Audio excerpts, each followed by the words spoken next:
Allez, on est parti. Les foins ont été retournés. Donc ça veut dire qu'il va être en mode dans pas très longtemps. Et puis là-bas, si on regarde bien, en fait on a un beau tapis de Reine des Prés et c'est là où je vais aller.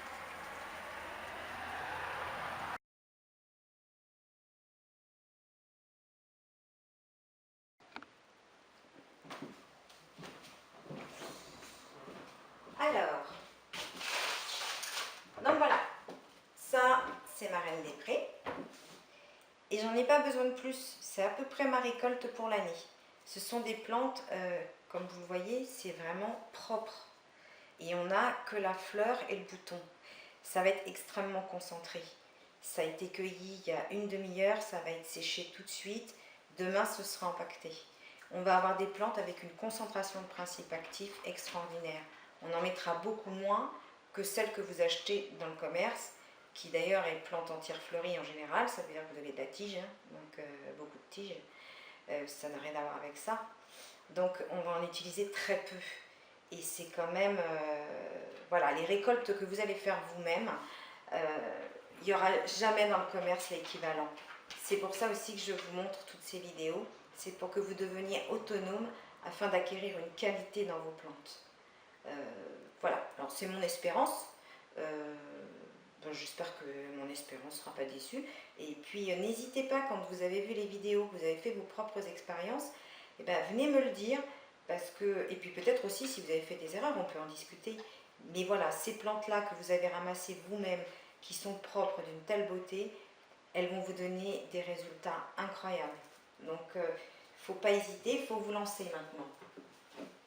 Et puis tout à l'heure, je vous avais dit, je vous dis à chaque fois, prenez notre petite poche.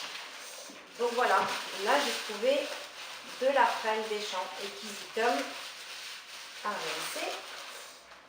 Et puis, donc, on voit bien que Equisetum, queue de cheval, on voit bien que ça fait ça. On voit bien aussi que la petite couronne qui est ici, d'accord, si je plie ça, c'est bien au-dessus de la petite couronne, donc on a déjà tout bon. Et j'ai vérifié à la loupe, j'ai bien la croix. Donc là, voilà. Après, dans mes premiers échanges avec les plantes, j'avais rencontré une vieille dame qui m'avait dit mon petit, la prêle des champs, elle pousse dans les champs, la prêle des bois, elle pousse dans les bois, la prêle des marais, elle pousse là où il y a de l'eau.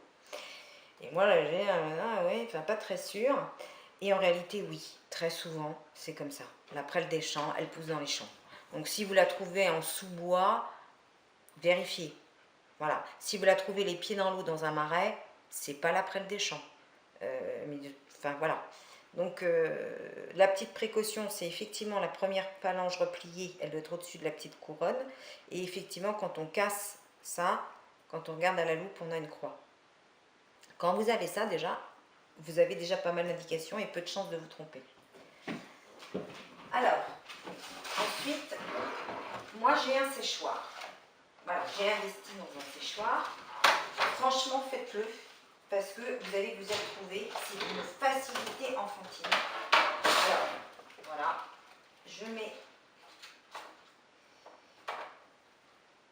ma Reine des Prés comme ça. Hop. J'ai pas besoin de décharger.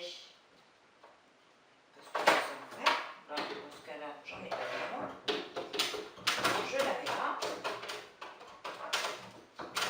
Si elle veut bien, elle ne veut pas, on s'en charrie. Donc voilà.